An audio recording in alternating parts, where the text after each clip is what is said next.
to the Sports Circus. I'm your Ringmaster Sal, live from Las Vegas in the AMP TV mobile studio, AAMP.TV. Today's show is brought to you by UppercutChops.com.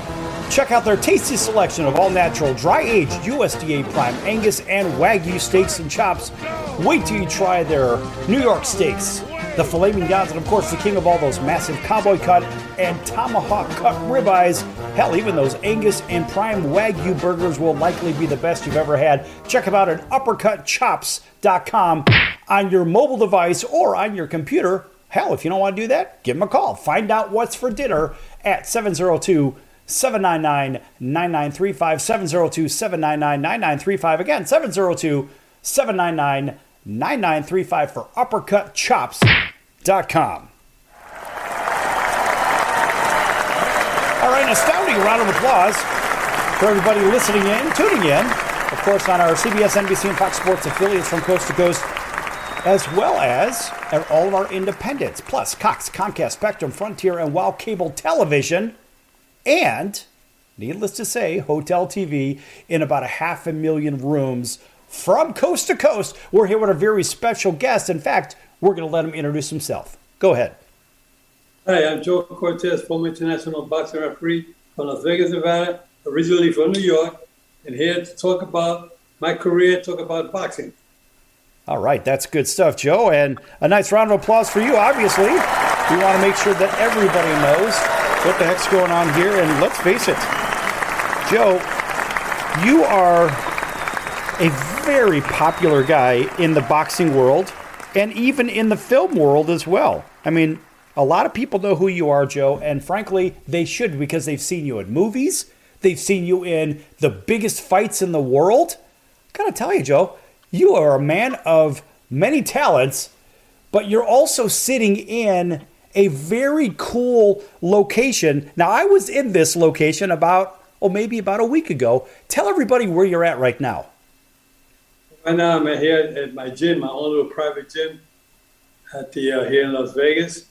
It's a gym that is like a museum. This place is set up that you can't imagine. And not only boxing, I have all sports in here. It's really a good place to come into to look at. One day we'll give you guys a tour of the whole gym here. I'm in the middle of my ring right now, sitting here. This is where I used to work out when I was practicing as a referee. When I used to work out, I used to like to do my ring mechanic right here in this ring. This ring has been here for 20 years. And I just, maybe a little bit longer than that. I've been retired for 10.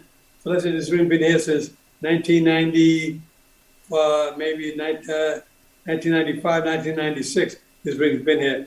And I've been just, a place where I can, this is my domain. This is where I have my ring mechanic, and I bring other referees here. And I bring Tony Weiss, Kenny Bayless, Russell Mora, Robert Hoyle, Mike Ortega, Benji Esteves, some of the best referees in the world. I've worked out in the ring here, best practice. I teach him my ring mechanic and the do's and don'ts as a referee.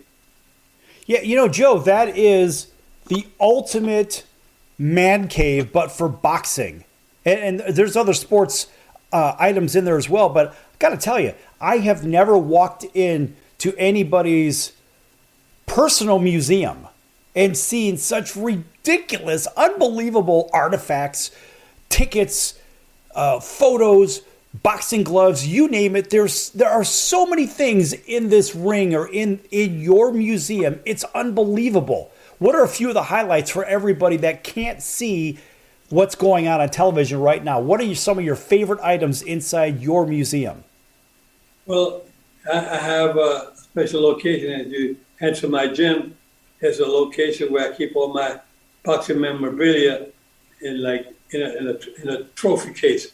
It's like a library glass, and in there you have all boxing gloves and all kinds of different medals that I won during the Golden Glove years.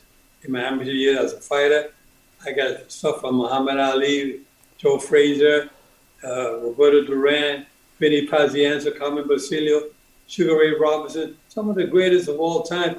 I have stuff collected that I have here in my hand wraps that were used by fighters, autographed by them, and it's just a great location. It's something that if I was to pick this up and put it on the strip in Las Vegas, it'll be a knockout for sure. No question, no question. So, Joe, let's go back to the idea of when did you start boxing? Because a lot of people don't know that you were a boxer. Yeah, well, I started boxing when I was 15 years old back in New York. I was born and raised in Spanish Harlem in New York. And there was a fighter by the name of Gaspar Indian Ortega who moved to my neighborhood back in the mid-50s when I was 12 years old. And he's the one that introduced me and my brother Mike into boxing. And then we got started boxing in the amateurs at the Golden Glove tournament in 1960. And the same year, 1960, I was 16 years old. And I won my first Golden Glove championship along with my brother Mike in the novice division. Then I won the Spanish Golden Glove that year as well. Then the following year, I went into the open division, Golden Gloves, again in Madison Square Garden. And you know, the great thing about fighting in these locations, Madison Square Garden, you got 15,000 fans watching us amateur fights. You know, it was just unbelievable to see that kind of an audience. It's something I got to pinch myself. I can't believe that I've had that experience fighting in Madison Square Garden in the amateurs with that many fans.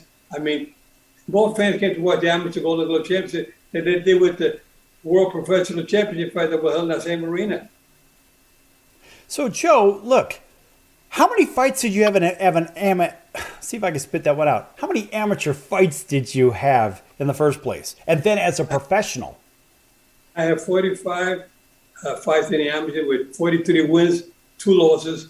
And those 2 losses, one was into a fighter named Marcel Berfet in in Montreal, Canada. That was in 1961. I represented the United States against Canada, and I lost a split decision. 2 judges gave it to me, and 3 gave it to the French Canadian. And if you're listening, if you're watching the show, Marcel Berfet, I want a rematch. Any day you call it, we'll do it again. And then and my second fight was when I was going for 3 years in a row, the Golden Glove. I lost in the finals a decision to a fighter that was a decent fighter. I had beaten him 3 months earlier. But when I fought in that tournament the third year in the open division, 126 pounds, we didn't have a trainer. My trainer got into an auto accident, and he was not able to train us. So we went out there, my brother Mike and I, with a substitute trainer. Anyway, no excuses, but I lost my second loss in the amateurs. Then as a professional, I had an 18-1 record as a professional, and my record was not bad. I only had about 2 or 3 knockouts in the pros, but I had all my wins. The only loss I had was to a fighter of name of he was from Toledo, Ohio. And anyway, I lost a split decision to him in Madison Square Garden. That was my 5th pro fight. And after that, I got upset. I joined the Army. I said, I got so upset. I said, I got to put on some weight. I want to get myself stronger. Went into the Army. They wouldn't let me fight in the Army because I was already I was a professional fighter. They wouldn't let me participate. But they let me stay on the team. And I was still able to go up. I was training the fighters at Fort Hood, Texas. And they would let me go up on the weekends. There's some fights coming up. I would still participate in some professional fights while I was still in the military.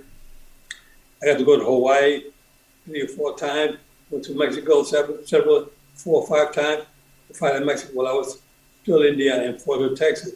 So I was fortunate to stay active. So in all your boxing as an amateur, there's always a lesson learned somewhere, right? There's always that moment you're like, aha. You had that aha moment where it's like that epiphany where you say, this is what I need to be doing. Maybe you fell asleep at the wheel in training on a certain area. Maybe you fell asleep at the wheel in the ring. Maybe you weren't on your toes. Maybe you were caught back on your heels. And I'm sure you had one moment somewhere in your amateur boxing that said, you know what? I better change this right away. Otherwise, I'm in big trouble. Take 30 seconds real quick and tell me if you had one of those moments. Well, there was a fighter by the name of Luis Ortiz Aponte, who beat my brother Mike at featherweight division at Sunnyside Garden in New York, the Golden Glove tournament. And I remember he said, now I want to beat the other Cortez brother. That was a bantamweight, 118. I had to go up and wait the following year. I wanted to fight him to get even with him. And I ended up, then when I went in the ring with him, he was a southpaw. I caught myself a little bit confused of fighting a southpaw, but I caught on real quick. But sometimes you see you make a little mistake. I corrected it. I ended up beating him. So I got my revenge by he beat my brother Mike. That's good stuff. That's good stuff. Well, you know, when we think of the, I guess the transition from amateur to pro, we're going to talk about that in the next segment coming up here. I want you to expand on that and what it takes mentally and physically to make that transformation from an amateur status to the pro status. Folks, we're going to be back here with the great Joe Cortez. That'd be the International Boxing Hall of Famer, Joe Cortez, in just a few moments here on the Sports Circus. Lots more to come. Don't go anywhere.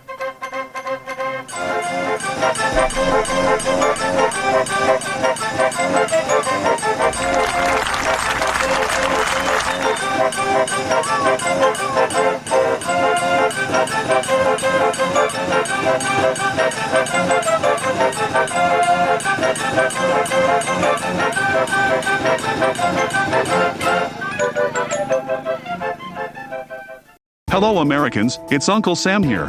If you owe $10,000 or more in back taxes to the IRS or state, don't worry. I've got important news that may help you negotiate a lower tax bill. In today's economy, the IRS has released a variety of new rules and is offering more flexible terms to help Americans looking to settle their IRS debt.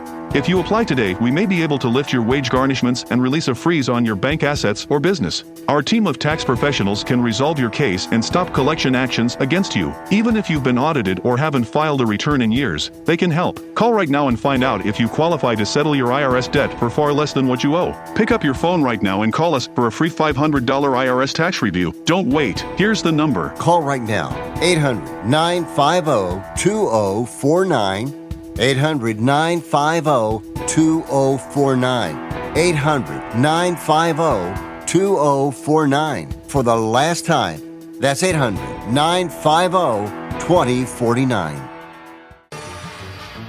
I'm your Ringmaster Sal of the Sports Circus, a primetime nationally syndicated television, radio, sports, and entertainment show. The Sports Circus covers topics others are too scared to talk about. There's no other primetime show like it on here that'll punch you in the face and you'll beg for more. Join me, Hall of Famers, world champions, and all-star celebrity guests for chaos and controversy here on Libsyn and all podcast platforms, plus thesportscircus.com. Remember, folks, it's a circus and we prove it every day. If you're tired of the fake news and tired of all the left-wing BS and agendas out there, if you want to do your right part to clean out the swamps and hit the lefties where it hurts, their pocketbook, we all know the president and his cronies hired thousands more IRS employees and agents. Now that's not very American. There's a way to fight back. Fellow conservatives out there, call American Tax Relief. They can help you pay less to the IRS. Don't you give a penny more to spend to the left-wing agendas. If you owe $10,000 or more in back taxes or haven't filed your taxes in years, call my friends at American Tax Relief. They'll give you a 100% free introduction to their program, and trust me, they're on the right side of your freedom. Pay the IRS less. Call now. 800-958-2157. 800-958-2157. That's 800-958-2157. Paid for by the Tax Doctor. Do you owe the IRS $10,000 or more in back taxes? Are you being audited or investigated? Has the IRS sent you a letter demanding payment? You may not owe what they claim. Make this free call to the Tax Doctor now. Let them negotiate with the IRS on your behalf. 800-296-1209. 800-296-1209. That's 800-296-1209.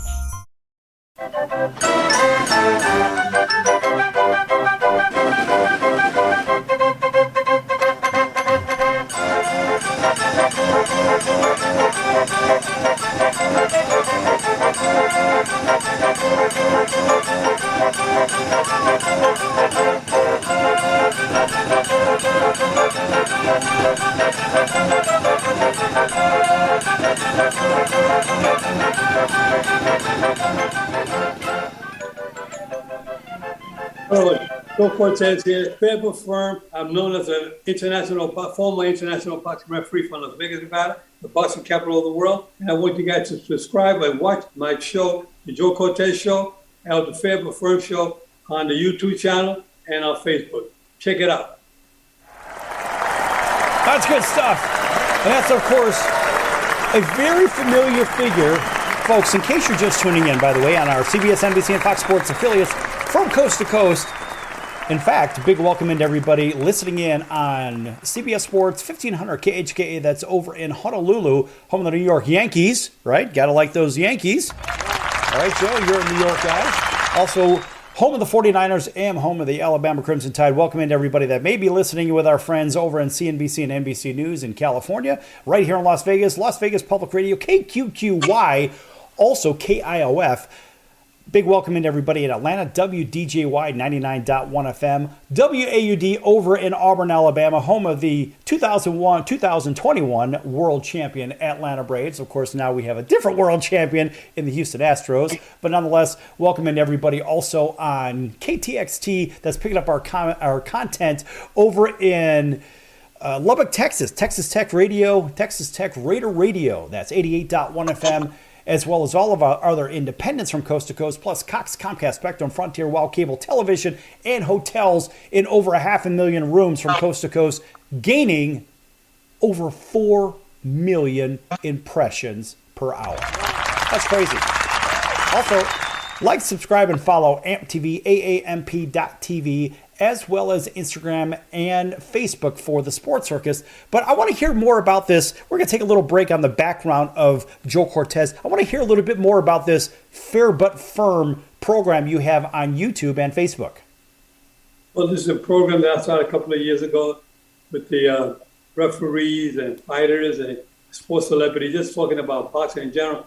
My thing is to try to educate the fans to boxing. Happens a lot of fans watch the fight, but they don't know the rules that apply when the referee got to stop the fight, when they got to take points, when they got to call in the ringside doctor, when they have to give a light warning, they have to give a strong warning, point deduction, disqualification. All these things are taught on these shows that I have because I want the fans to really understand the sport. You love the sport, but you start criticizing us officials. We get criticized, win or lose, we're always getting criticized. But I want to try to educate you guys with the rules on boxing. That's what the Fair But Firm Show is all about. Now, that's good stuff. And I will say this, of course, after a nice round of applause. When we think about fights on TV as the amateur person, just the regular TV watcher, right? Joe Couch Potato or Josephine Couch Potato. We don't know what is going on in the ring. We really don't. I mean, we see a couple of guys fighting, then we see a referee in there separating people, this, that, and the other. And now you have a picture on your wall in your museum. By the way, folks, that's where Joe has his own museum, and it's an unbelievable museum, by the way. And so when you're taking points away, you give a series of warnings prior to taking points away. How does that work?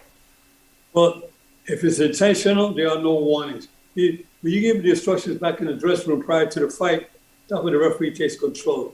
We always, from a referee's duty is to give the instructions to the fighters in the dressing room. When they come into the ring, you let them know, again, we went over the rules in the dressing room. But when a good, clean fight, obey my commands at all times, protect yourselves at all times. And then I say, all right, time. I'm fair, but I'm firm. Touch them up. And then the bell rings and they start fighting. But the thing is that when you take the point, if it's a light, you're doubtful whether it was intentional or unintentional, you give a warning. Then you think maybe it's intentional, but no harm was done, or he tried something that didn't work on his part, and you give him a strong warning. So if you keep on with these tactics, these flagrant fouls, I'm going to start taking some points. Like I remember when Mike Tyson, one of his, matter of fact, his last fight, I refereed 8 of his fights, but his last fight, when he fought Kevin McBride, I had to take 2 points from Mike Tyson for intentionally headbutting his opponent, Kevin McBride, and I took. There was no warning. As soon as he committed the foul, I saw Kevin McBride was cut. I called time. I took Mike by the wrist, and I took him to the judges. 2 points. I went to my head like this. I go side to my head. 2 points headbutt. 2 points headbutt. 2 points headbutt. Took it to all 3 judges. I said, Mike, you keep on with this, I might end up disqualifying you. I don't want to do that. Okay? And that was it. That was in the 6th round. At the end of the 6th round, Mike was so tired, he could continue to fight. And we had to stop it.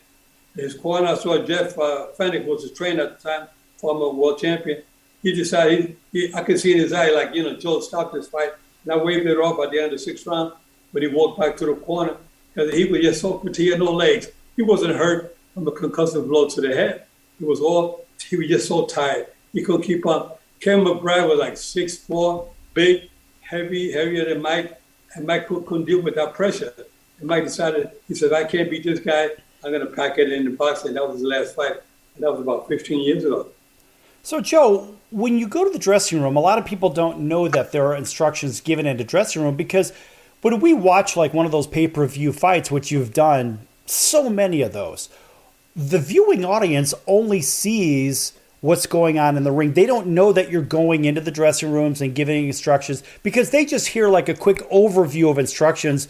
Now, shake hands or whatever, bump gloves and go back to your corners, whatever the heck it is. What do you tell the fighters in the dressing room that's different than what you tell them when you're in the ring when the cameras are on you? Well, we elaborate a little bit more when it comes to giving the instructions. Like, let's say, for example, a fighter comes in from Mexico. He doesn't understand English, okay? So good thing about me, I'm bilingual, so I'm able to talk Spanish to them. I explain to them, about the headbutt. I say, listen, come in, headbutt, watch your headbutt. What I do first, I do my homework. I look at a box rec, the record of these fighters, and I also go on YouTube channel to see their previous fights. Most of their fights are on there. You put in the name of the fighter, and you see some of his fights. You see what habits he has.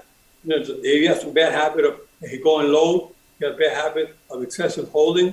He has a habit of coming in with the head, potential headbutt, holding and hitting. He spits out the mouthpiece intentionally. All these things. So when I go into the dressing room, I'm already going in there prepared. I know what I have to address and be strong at. Let's say he has a habit of going low blows. Now listen, I know you have a habit I did a heavyweight fight at one time. And I warned him about, his previous fights. Galata, when he fought Lennox Lewis, and I told him, Galata, let me tell you, this was in Atlantic City back in the 90s. I told Galata, let me tell you one thing. I know in the previous fight, you had the habit of going low. That's not going to happen tonight. Once you start going low, or start taking point, or I'm going to disqualify you. You understand that? He said, yes, sir. I said, no blows in this fight. You understand? I made sure that he understood that. Then I talked about spitting out the mouthpiece intentionally. You spit out the mouthpiece intentionally, it can cause you points. And if you hold excessive holding, I tell you break, and you don't break, or you throw a punch. When I say break, and you still throw a punch, that can cause you a point. Or you may be disqualified. You can hit the guy when I say break. The other guy lowers his guards, and you hit him, and you knock him out. You could be disqualified because I said break. So you got to stop punching when I say break. All these kind of things like that. The excessive holding is one thing that a lot of fighters try to do sometimes, especially when they're tired or when they're hurt. The trainer will tell them, listen, hold as much as you can when you're hurt. So his arms are tied up. You tie up his arms. And we know that we have to try to not let them continue with the excessive holding. Otherwise, you're going to be disqualified. So I think it's interesting that here is a former boxer, a former championship boxer, right? Yourself, a gold glover. And here you are in the ring with a couple of guys trading blows. How many times have you been hit by a stray punch from one of the fighters? No, I've never been hit. I refereed for 35 years, and I refereed close to 1,000 professional fights. And I'll tell you one thing I tell the referee when I give my seminar to referee is I say, when you say break, you kind of say break from out here, from the back. Then you go in. If you come in, and then you break him up, you say break when you're breaking him up, it's too late. There's a good chance you're going to get hit there. So I say break from outside, then you come in. But if you come in, break, you're going to get clipped. He's referee. That's some of the don'ts in boxing. Right. Well, a lot of people ask those questions. Geez, I wonder how many times a ref has been punched in the face or something like that. I would imagine at some point with some referees, because maybe they may not be experienced. And I know you train referees as well. We're going to get into that in the next segment. But I would imagine some of the lesser experienced referees have certainly been hit. But the bigger question is, has a referee ever been hit and, well, knocked out? Right? I mean, you got to ask yourself these questions. Do you know of that ever happening here in our last 30 seconds of the segment? If you go on YouTube, a YouTube channel, go on there and you put on there, referee gets knocked out. Put that in there. You'll see there's tons of a video clip, a referee stepping in and getting hit with a point, getting knocked out. You see that? Quite a bit of them. Have you ever been at the fights and seen it? What's that? Have you ever been at a fight just as an audience member or a judge scoring the fight and ever seen it? I've seen it happen. Yes, I have. No kidding. Jeez, Yeah, well, you know what I wouldn't pay to see that just live, just because it's so unusual. All right, folks, we're going to be back here with the great Joe Cortez, Boxing Hall of Fame, International Boxing Hall of Famer, championship fighter, and we got some good trivia coming up as well here with Joe. Don't go anywhere. Lots more to come.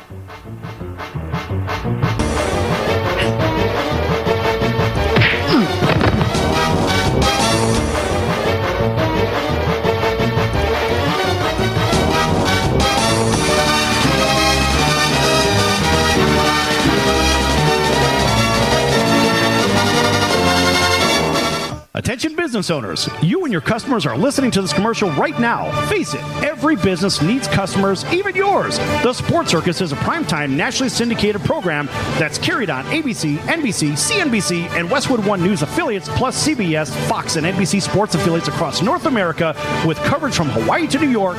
Also, the Sports Circus is available to the 180 million subscribers on iHeartRadio, and the Sports Circus gets about 4 million website visitors per month, which could click through your website and bring sales. The Sports Circus provides great content featuring celebrity guests from sports and entertainment to our audience every weekday, which your company could greatly benefit from by increasing your visibility, foot traffic, eyeballs to your website, and calls from potential customers. Call us right now at 702-799-9935. Again, 702-799-9935, or email us at info@thesportscircus.com. That's info@thesportscircus.com. Drive your sales today by advertising with the Sports Circus.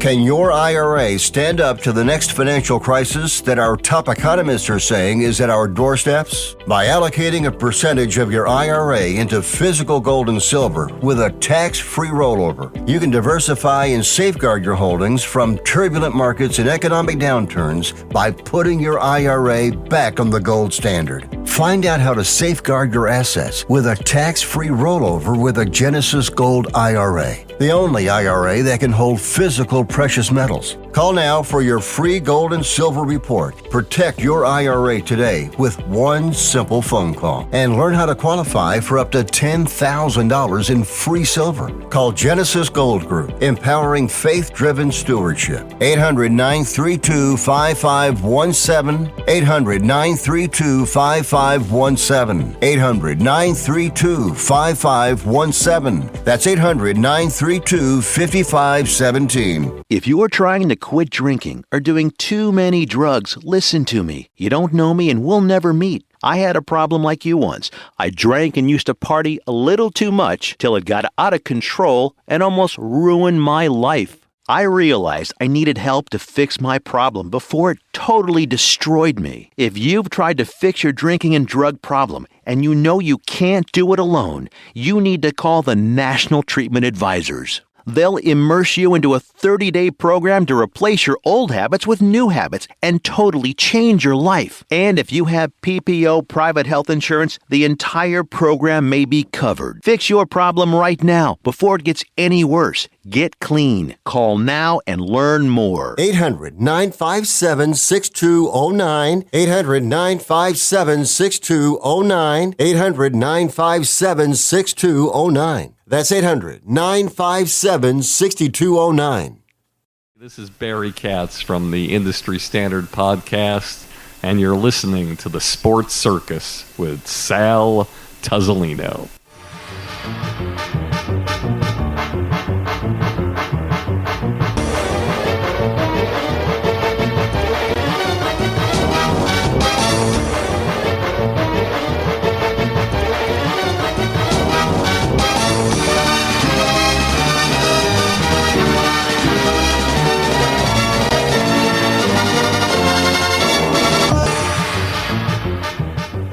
back to the Sports Circus. I'm your Ringmaster Sal, live from Las Vegas in the AMP TV mobile studio. That's AAMP.TV.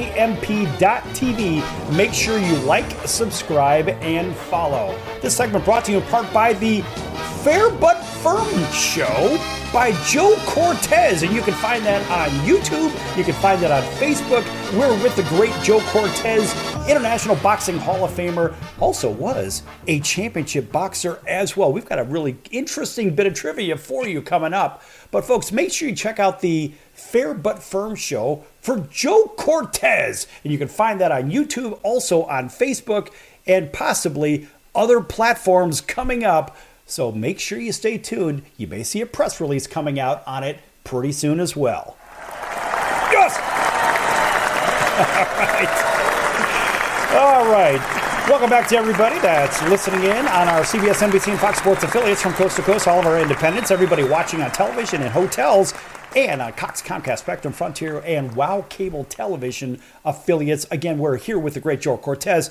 And Joe, in the last segment, we started to touch upon some of the things that happen maybe in the locker room when you're giving a little bit of speeches, also in the ring, talking about possibly taking points away. But, you know, it's a big production that's going on in that ring that people don't see. The viewers, when they go to these fight watch parties and this pay-per-view things and whatnot, there's a lot going on.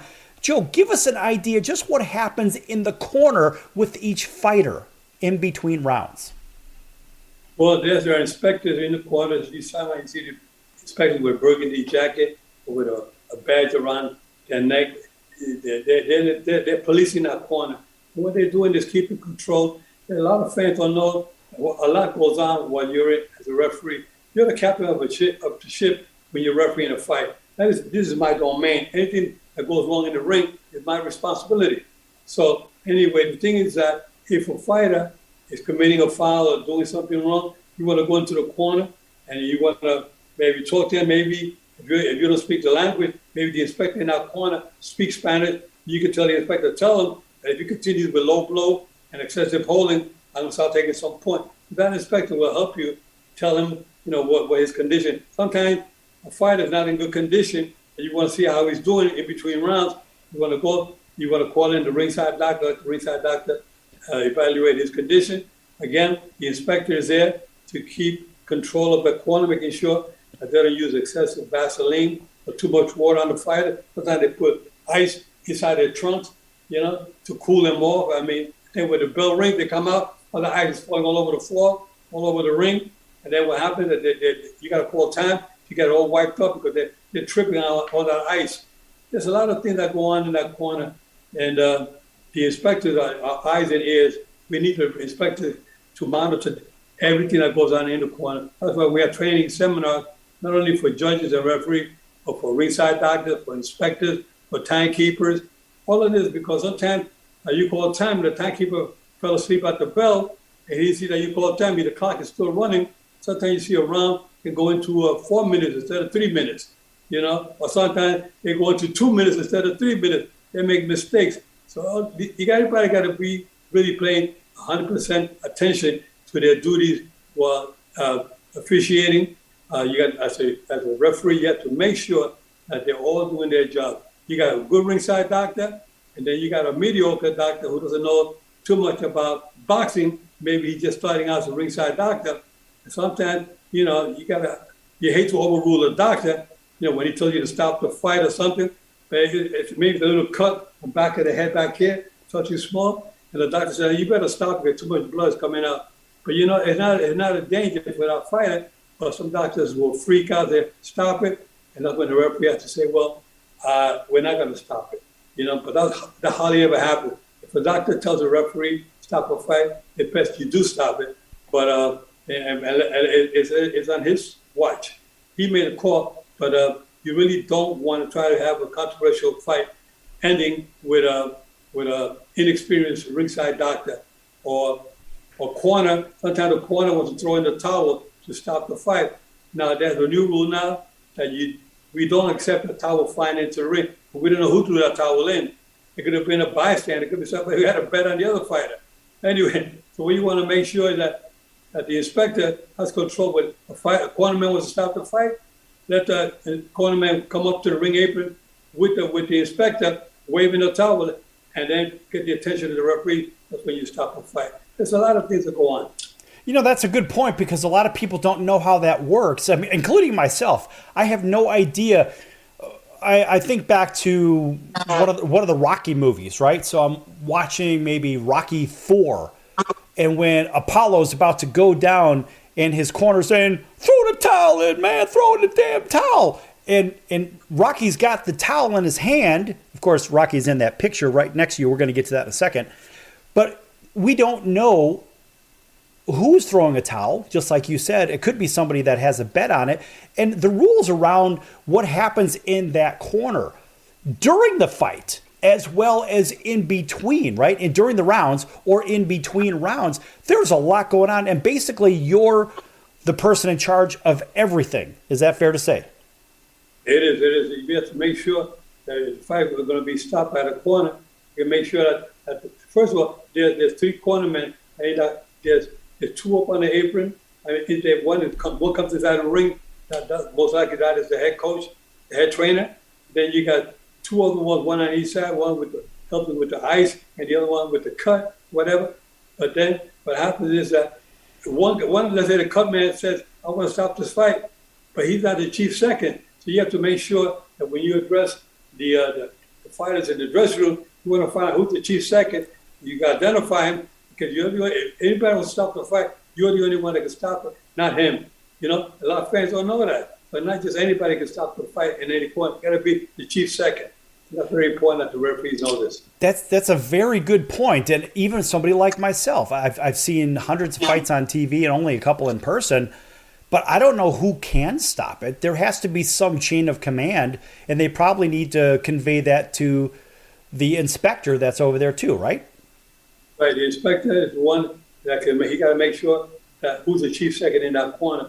A lot of commission, a lot of inspectors don't do their homework the way they're supposed to. The inspector, when the fighters come into the ring, the inspector should ask the 3 gentlemen that are coming up with the fighter, who's the chief second in here? Identify him. And I think it'd be better maybe if a chief second should have a kind of something around his neck or something to identify that he's the chief second, like a red collar or something to be around his neck. Say he's the chief, say he's the one that can stop the fight. But once you're in the commotion going on, the fight right now, the chief second may forget who was the chief second. And maybe they need like the Captain C on their shirt or something like that, you know? To identify the chief second. And no commissioner is doing that. That's why one day, if I was a commissioner, these are the kind of changes that I would apply to commission to making sure that the inspectors and everybody know who's the chief second coming into that corner. If you're going to make a stoppage, you got to make sure it's the chief second and not the cut man and not the water man. Let me ask you a question about television and film versus the real thing. So in our last few minutes of the segment here, real quick, I want you to distinguish between, like you've been in how many movies? Lots of movies, a lot of fight movies.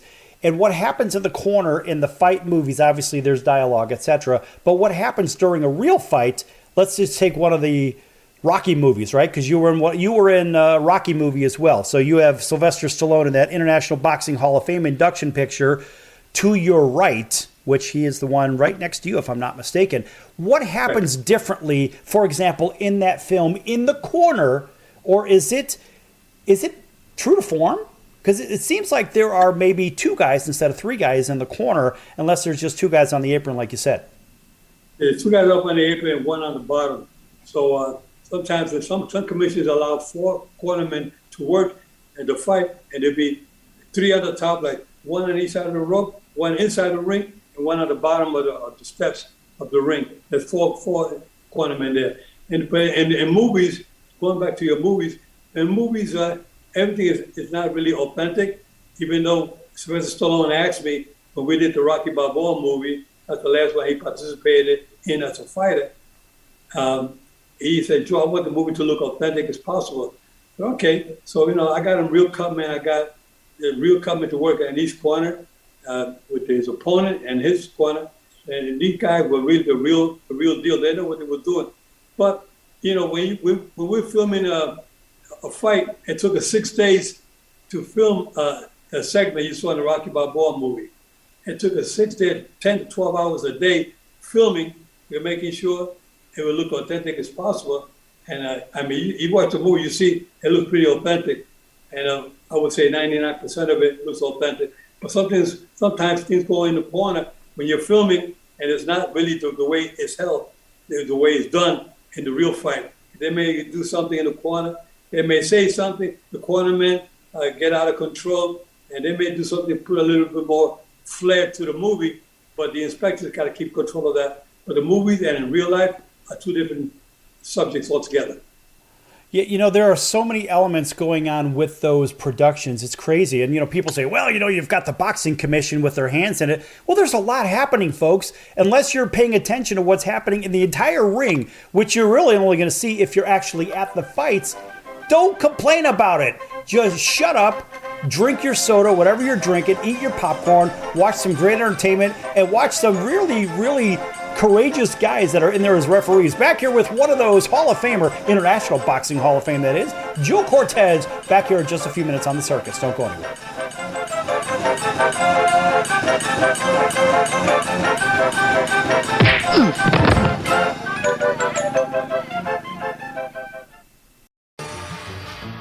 I'm your Ringmaster Sal of the Sports Circus, a primetime, nationally syndicated television, radio, sports, and entertainment show. The Sports Circus covers topics others are too scared to talk about. There's no other primetime show like it on here that'll punch you in the face and you'll beg for more. Join me, Hall of Famers, world champions, and all-star celebrity guests for chaos and controversy here on Libsyn and all podcast platforms, plus thesportscircus.com. Remember, folks, it's a circus and we prove it every day.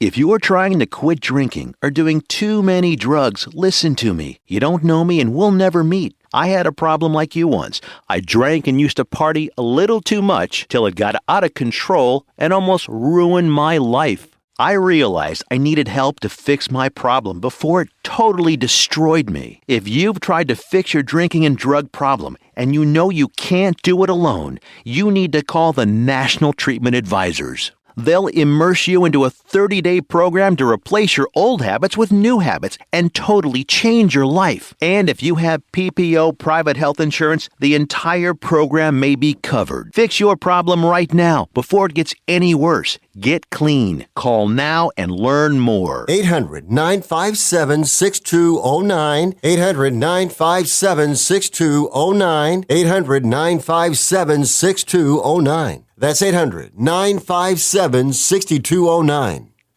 Do you owe the IRS $10,000 or more in back taxes? Are you being audited or investigated? Has the IRS sent you a letter demanding payment? You may not owe what they claim. Make this free call to the tax doctor now. Let them negotiate with the IRS on your behalf. 800-296-1209. 800-296-1209. That's 800-296-1209. If you're tired of the fake news and tired of all the left-wing BS and agendas out there, if you want to do your right part to clean out the swamps and hit the lefties where it hurts, their pocketbook, we all know the president and his cronies hired thousands more IRS employees and agents. Now that's not very American. There's a way to fight back. Fellow conservatives out there, call American Tax Relief. They can help you pay less to the IRS. Don't you give a penny more to spend to the left-wing agendas. If you owe $10,000 or more in back taxes or haven't filed your taxes in years, call my friends at American Tax Relief. They'll give you a 100% free introduction to their program, and trust me, they're on the right side of your freedom. Pay the IRS less. Call now. 800-958-2157. 800-958-2157. That's 800-958-2157. Paid for by the Tax Doctor. Hey, this is Tommy John, and you're listening to the Sports Circus.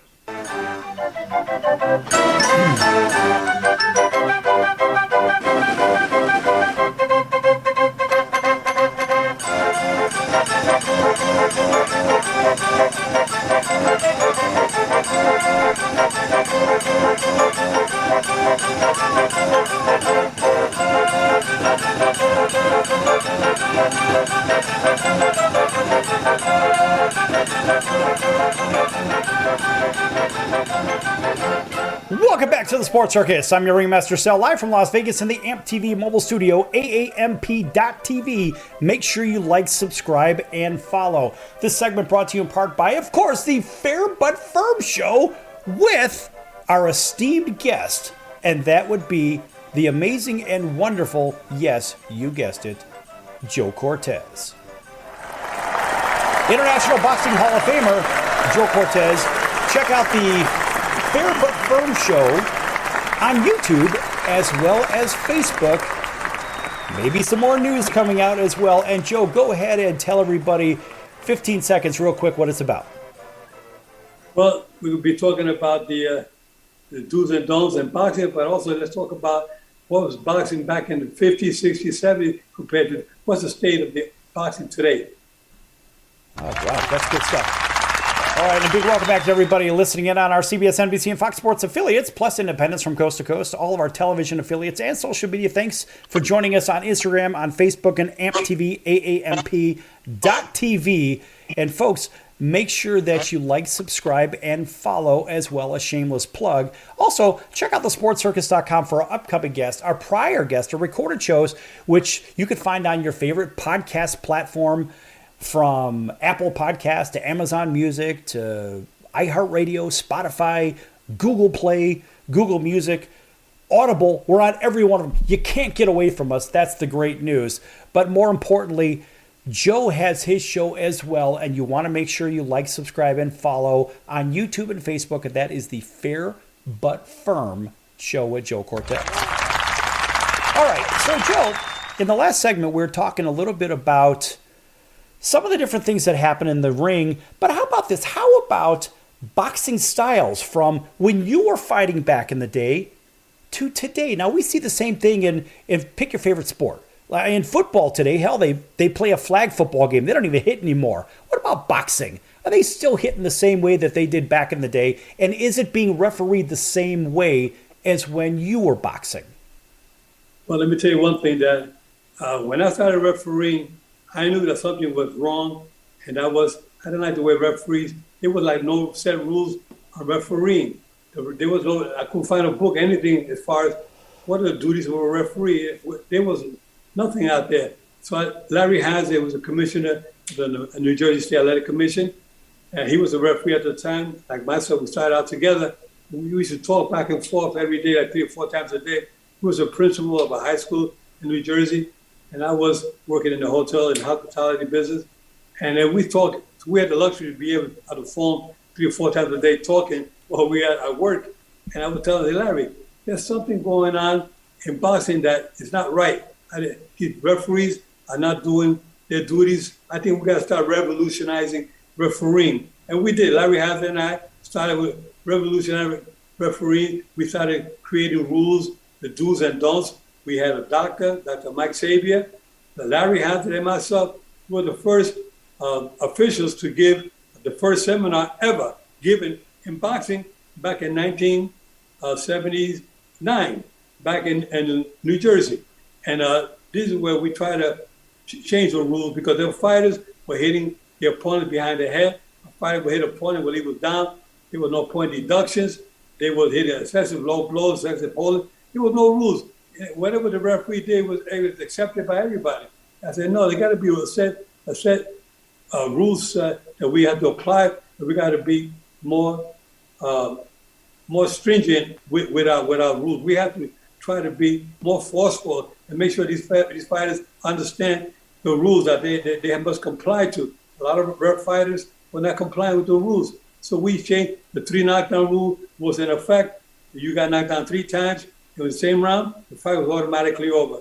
Now we changed that where it's up to the discretion of the referee. A fighter can get knocked down more than 3 times, could be 4 times. I remember I refereed a fight with Manny Pacquiao, and one man named Marquez, and Marquez went down 3 times in the first round. And I thought that he wasn't hurt that bad because they were like flash knockdown. So I said, no, I'm gonna let it go. And I let it go because it was up to the discretion of the referee. And I let it go, and Marquez managed to get up that round and finished strong the first round and went up to end up getting a draw in the fight. And would fight 2, 3, and 4 would have never occurred had I stopped the first fight. And so there's a lot of rules that we applied back then that we using now that was not applied back in the 50s, 60s, and 70s. So what about medical training?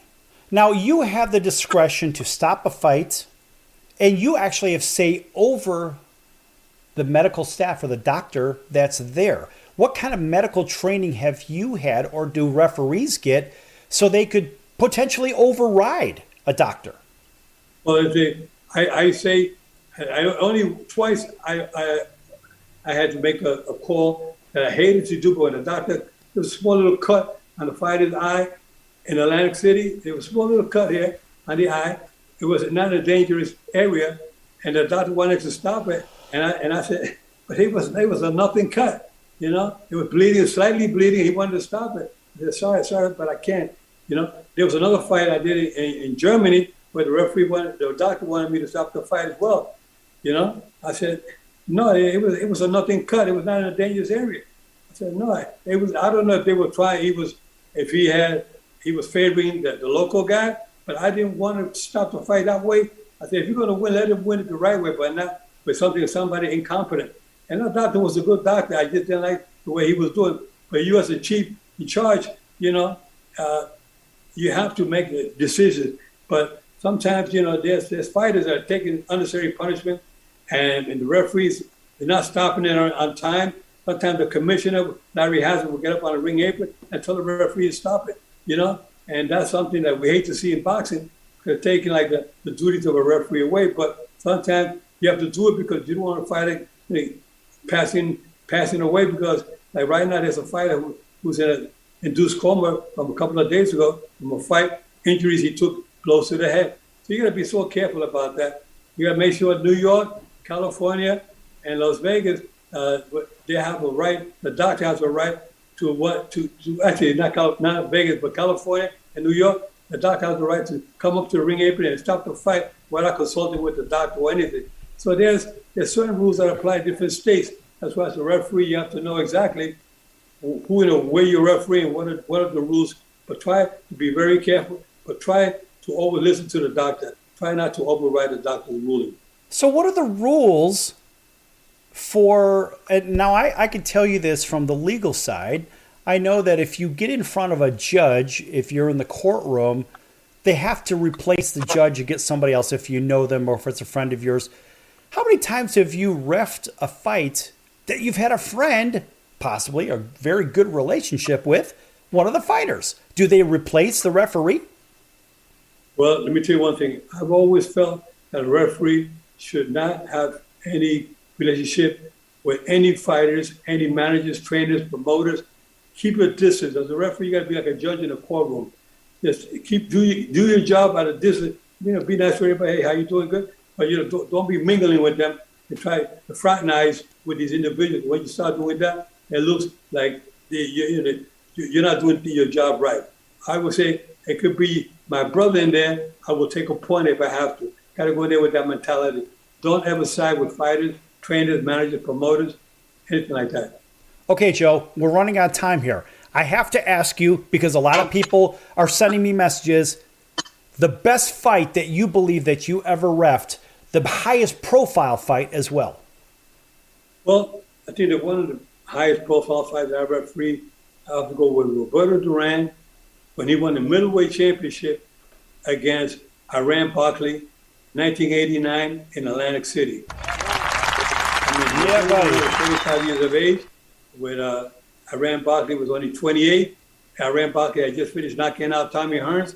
And nobody really gave Duran a chance against Iran Barkley, but it was one of the best fights. You want to watch that fight? Go on YouTube channel and watch Roberto Duran versus Iran Barkley for the middleweight championship, where Duran won on a split decision. It was a great fight. And you can watch that fight 100 times. You can see all 12 rounds.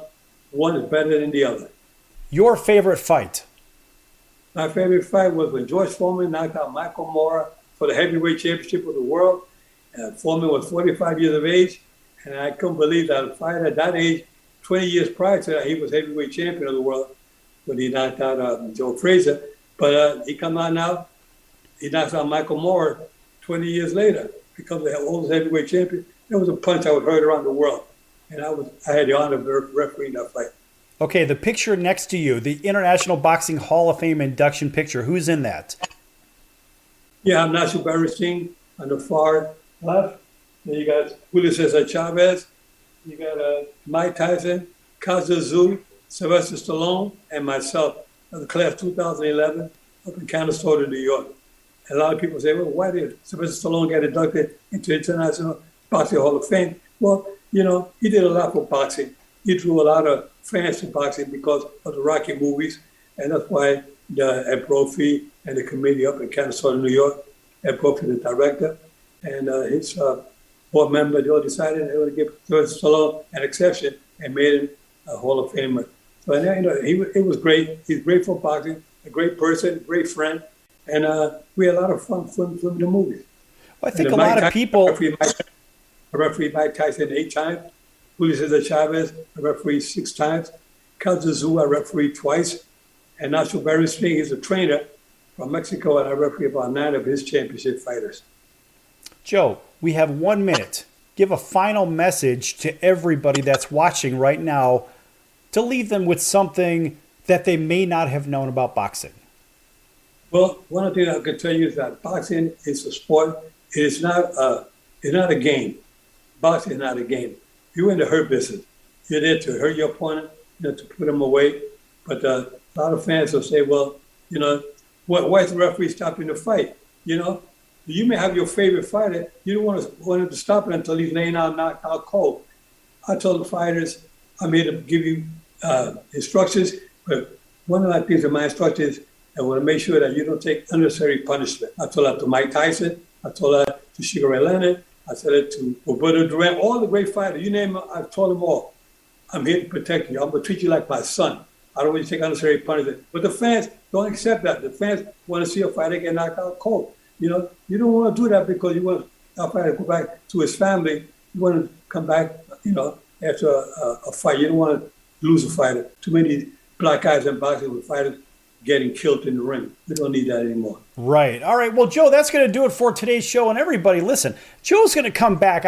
I believe we're going to bring Joe back, and who knows how often, but guess what? Joe Cortez, International Boxing Hall of Famer, is likely going to be back on this program. Hopefully you enjoyed it. Maybe next time we can talk about hockey fights and boxing, right? You never know. I think that would be one hell of a combination. So, Joe, thanks for joining us today here on the Sports Circus. Always a pleasure. And, folks, we're going to see you in about 23 hours right here on your favorite station. So until then, so long, everyone. Keep your guards up at all times.